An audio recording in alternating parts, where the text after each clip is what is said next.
नमस्कार दोस्तों, जय श्री कृष्णा, राधे राधे। स्वागत है आप सभी का हमारे चैनल भक्ति ज्ञान पर। आज हम आपको सठतिला एकादशी के बारे में बताएंगे।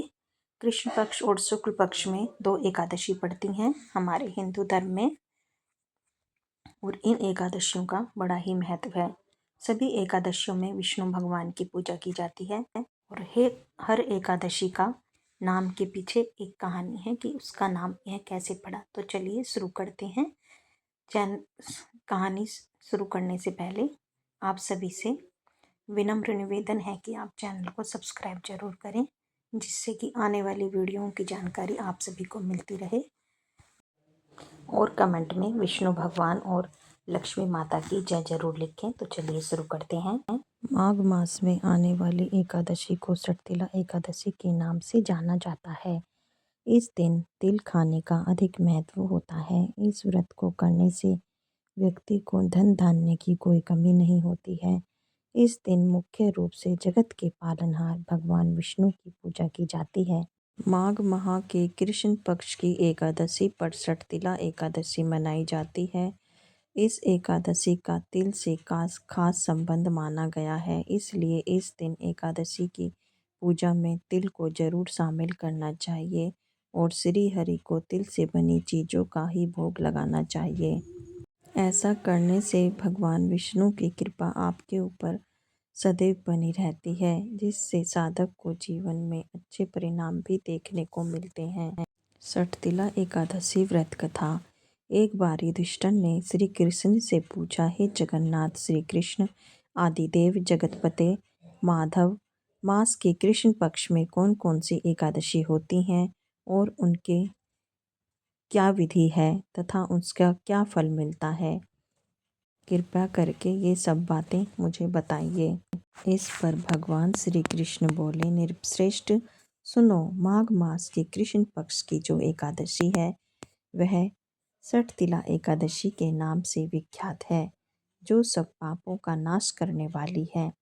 अब मैं तुम्हें इस सठतिला एकादशी को पापहारनी की कथा सुनाता हूँ। पाप से मुनिश्रेष्ठ पुलस्त्य ने दालभ्य से कहा था। दालभ्य ने पूछा, ब्राह्मण मृत्यु लोक में आए हर प्राणी प्राय पाप कर्म करते हैं। उन पापों के परिणाम से उन्हें नरक में ना जाना पड़े, इसके लिए कौन सा उपाय है या कौन सा व्रत है? कृपया करके बताने की कृपा करें। इस पर पुलस्त्य जी बोले, महाभाग, तुमने बहुत अच्छी बात पूछी है, मैं तुम्हें बताता हूँ, सुनो। माघ मास आने पर मनुष्य को चाहिए कि वह नहा धोकर पवित्र हो, इंद्रियों को संयम में रखकर काम, क्रोध, अहंकार, लोभ और चुगली आदि बुराइयों को त्याग कर देवादिदेव भगवान का स्मरण करके जल से पैर धोकर भूमि पर पड़े हुए गोबर का संग्रह करें। उसमें तिल और कपास छोड़कर 108 पिंडिकाएं बनाए। फिर माघ में जब आर्द्रा या मूल नक्षत्र आए तब कृष्ण पक्ष की एकादशी करने के लिए नियम ग्रहण करे।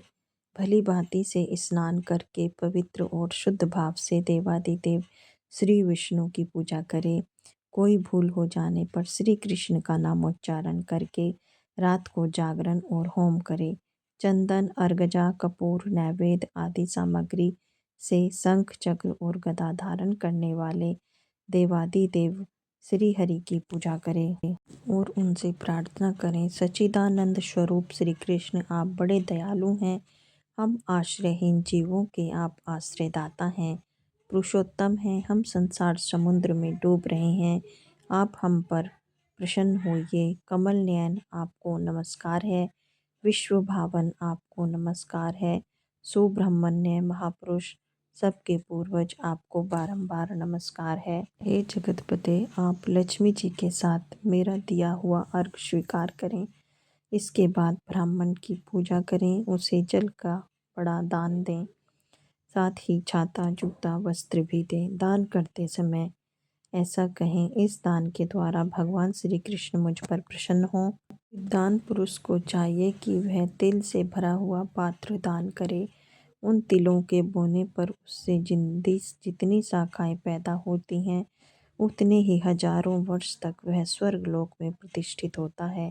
तिल से स्नान करें, तिल का उबटन लगाएं, तिल से होम करें, तिल मिला हुआ जल पिएं, तिल का दान करें, तिल को भोजन में उपयोग में लाएं। इस प्रकार 6 कामों में तिल का उपयोग करने से यह सठतिला एकादशी कहलाती है, जो सब पापों का नाश करने वाली है। इस व्रत के करने से सब प्रकार के पाप नष्ट हो जाते हैं। इतना कहकर पुलस्त्य ऋषि कहने लगे कि अब मैं तुम्हें इस एकादशी की कथा बताता हूँ। एक समय नारद जी ने भगवान विष्णु से यही प्रश्न किया था और भगवान ने जो सठतिला एकादशी का महात्म्य नारद जी से कहा, सो मैं तुम्हें बता रहा हूँ। भगवान ने नारद जी से कहा कि हे नारद, मैं तुमसे सत्य घटना कहता हूँ, ध्यानपूर्वक सुनिए। प्राचीन काल में मृत्यु लोक में एक ब्राह्मणी रहती थी। वह सदैव व्रत किया करती थी। एक समय वह 1 मास तक व्रत करती रही। इससे उसका शरीर अत्यंत दुर्बल हो गया। यद्यपि वह अत्यंत बुद्धिमान थी, फिर भी उसने कभी देवताओं या ब्राह्मणों के निमित्त अन्न या धन का दान नहीं किया था।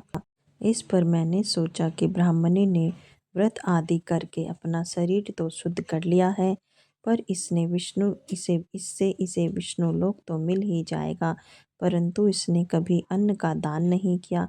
इससे इसको तृप्ति मिलना मुश्किल है। ऐसा सोचकर मैं भिखारी के वेश में मृत्युलोक में उस ब्राह्मणी के पास गया और उससे भिक्षा मांगी। वह ब्राह्मणी बोली, महाराज, किस लिए आए हो? मैंने कहा, मुझे भिक्षा चाहिए। इस पर उसने एक मिट्टी का ढेला मेरे भिक्षा पात्र में डाल दिया। मैं उसे लेकर लोक में लौट आया। कुछ समय बाद ब्राह्मणी भी शरीर त्याग कर स्वर्ग में आ गई। उस ब्राह्मणी को मिट्टी का दान करने से स्वर्ग में सुंदर महल मिला, परंतु उसने अपने घर को अन्न आदि सब सामग्रियों से खाली पाया। यह सब देखकर वह घबराकर मेरे पास आई और कहने लगी कि भगवान, मैंने अनेक व्रत आदि से आपकी पूजा की, परंतु फिर भी मेरा घर अन्न आदि से सब वस्तुओं से खाली है। इसका क्या कारण है? इस पर मैंने कहा, पहले तुम अपने घर जाओ, देव स्त्रियां आएंगी तुम्हें देखने के लिए।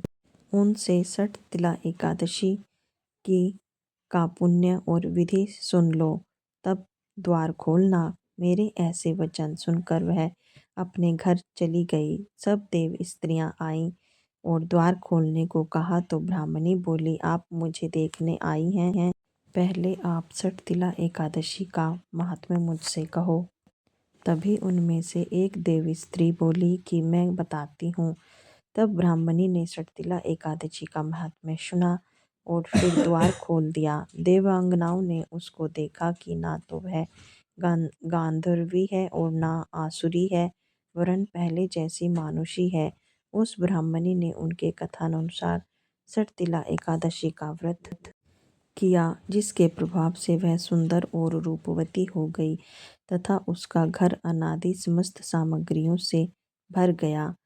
अतः मनुष्य को मूर्खता त्याग कर सठतिला एकादशी का व्रत और लोभ ना करके तिलादि का दान करना चाहिए। इससे दुर्भाग्य, दरिद्रता तथा अनेक प्रकार के कष्ट दूर होकर मोक्ष की प्राप्ति होती है।